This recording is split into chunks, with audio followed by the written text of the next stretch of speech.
choices. I believe if you want to live a life of purpose and happiness, you have to become familiar with the essence of choices. Choices come in all shapes and sizes, and not all the important choices present themselves obviously as the important ones. You have to hone over a lifetime the skill of recognizing which choices are the important choices. Now, there's no doubt that the shape your life takes will come down to a few big choices. Should I take the job? Should I marry the person? Should I move to San Francisco? These big choices easily and obviously present themselves as choices that will have a big impact on the course of your life. But there's another species of choices. Let's call them little choices. They're the ones you make more frequently, maybe even every day. The ripple effects of which I believe actually have a bigger impact over the course of your life. They're choices about where to invest your time, where you choose to invest your time, how you choose to invest your time, and with whom you choose to invest your time. In some ways, again, you make these choices every day, and there will be no mystery to the result. Where and how and with whom you spend your time, invest your time, is where you will see your life grow. You should choose to think of your time as an investment. Peter Drucker, the famed business writer, says, "One cannot buy, rent, or hire more time. The supply of time is totally inelastic. No matter how high the demand, the supply will not go up. There is no price for it. Time is totally perishable, cannot be stored. Yesterday's time is gone forever and will never come back." So, you have choices about where to spend your time, and then you have choices about your state of mind, choices about your mindset. How do you choose to frame a tricky situation? Is it a problem or is it an opportunity? Choices about your thoughts themselves. Which thoughts do you ignore? Which thoughts do you dwell on? And choices about your attitude. Will you choose to bemoan a stroke of bad luck or blame someone else? Or will you choose to scrutinize the choices that might have brought you there? Be mindful that these little choices about mindset and attitude are just as important as the big ones, maybe more. Be thoughtful about the ripple effects of these little choices. Here are a few specific choices I recommend. Choice number 1, choose to try new things. You are not done expanding your horizons. Something funny happens to people when they get older. They start narrowing their field of vision. They stop inviting new things into their lives. Just because you've chosen the next step on your path, do not become a one-dimensional creature. I advise you to invest time getting exposure to new things, even if, especially if, you can't draw a straight line between that thing and whatever it is you think you want to do with your life, which I promise you will change. New things, new people, and most importantly, new perspectives. If ever there were a time in our history that we needed access to perspectives different than our own, then it is now. Seek new things out and say yes, just for the hell of it. You cannot foresee how such things will cross-pollinate other areas of your life. I believe very much in this principle of cross-pollination, that expertise or perspective from one discipline can be exponentially valuable when applied to something else. By simply saying yes to something that I thought was interesting, totally changed my life. Choice number 2, don't do what everyone else is doing. And its cousin, don't worry about what everybody else is doing, despite how great their choices may seem or how much they all seem to have it figured out. They don't.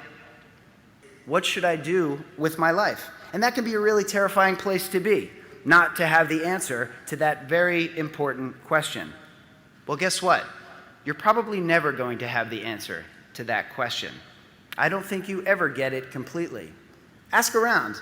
Today at lunch, ask your parents, ask your guests, ask your friends if they know what they want to do with their lives. Some of you have no idea what you want to do, like I didn't, and that's okay. Most people don't know what they want to do with their lives at this stage or what their purpose is just yet, and consequently, why they make the choices that they do. So don't be inspired or activated by somebody else's unthoughtful choices. And don't freak out because some of your peers may seem to have it all figured out. After college, many of my friends went into banking. I chose media and marketing because that's what I was passionate about. They were making $150,000 a year. I was making $40,000 a year. They were renting summer houses in July. I was cooking rice and beans in the East Village with no air conditioning. That was really discouraging. I thought I'd made the wrong choice. I hadn't, but I couldn't see it at the time, and I contemplated veering away from my path. But I didn't, and I was rewarded for it. So don't be motivated by or swayed by social noise or by the early marks of financial success of others. If you want to live a unique and exceptional life, choose unique and exceptional things. Make your own choices. Follow your interests, follow your passions, and the universe will deliver you on your path. And be patient. Success takes a minute. Charlie Engle, a man who ran across the Sahara Desert 26 miles each day, yes, he ran a marathon each day, and it took him months. He says, you can't run day 40 on day 9.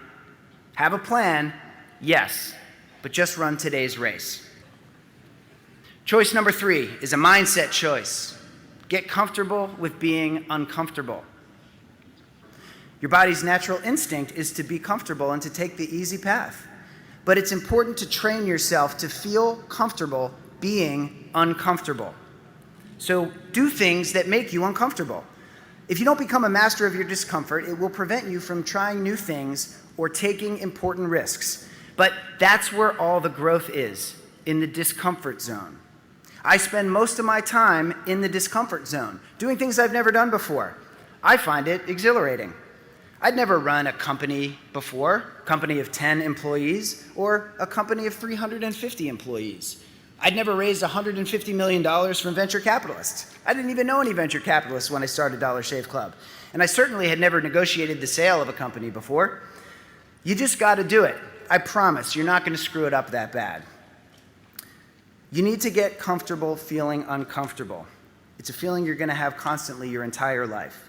Tough conversations with friends, tough conversations with business partners, tough conversations in personal relationships. And if you don't get comfortable, your discomfort will betray you. You won't have the presence of mind in the moment when you need it most, and you'll take the path of least resistance instead of the correct path. So next time you experience discomfort, this is an exercise, lean into it, hang in there, learn it, bathe in it, come to know your discomfort as a friend. That feeling is how you know you're learning and growing. And if you're not learning and you're not growing, then you're falling behind.